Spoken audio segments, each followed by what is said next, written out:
In this video, we'll show you how to assemble and test the log periodic antenna cable connector. The following materials will be used to assemble the log periodic antenna connector. You will need electrical tape, self-fusing silicone tape, two 13mm combination wrenches, diagonal cutting pliers, universal pliers, a utility knife, precision pliers, and the connector. Let's begin assembling the connector. Using a utility knife, carefully make a small cut in the cable jacket, approximately 2 mm deep. Next, use the universal pliers to gently loosen the cable jacket so the outer piece can be removed. To install the connector base, strip only the outer jacket, leaving approximately 1.5 mm exposed.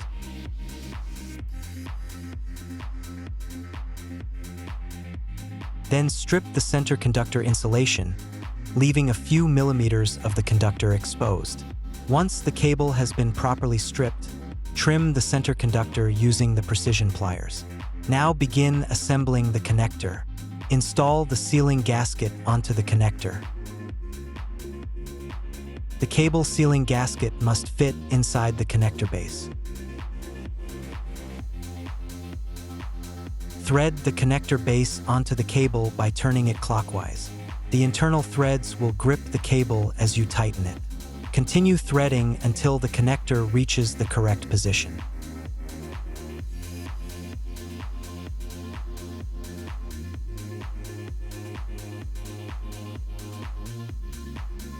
Next, install the connector body by fitting it onto the assembled base. After threading the connector by hand until it seats firmly against the base, use the two 13mm wrenches. Hold the connector base with one wrench and tighten the connector body with the other. Be careful not to damage the cable's center pin while tightening. Continue tightening until the connector is fully sealed. Once the connector is assembled, perform a resistance and continuity test to verify that it has been installed correctly and is not short-circuited.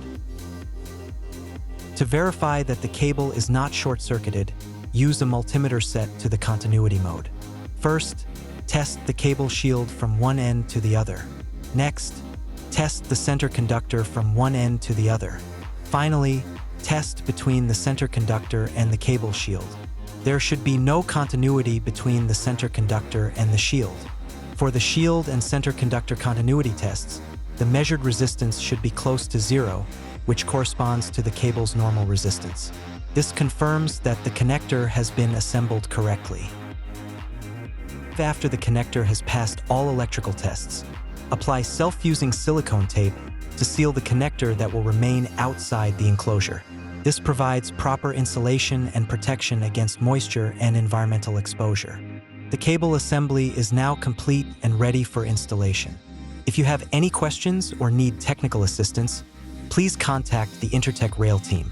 Intertech Rail, trusted tracks ahead.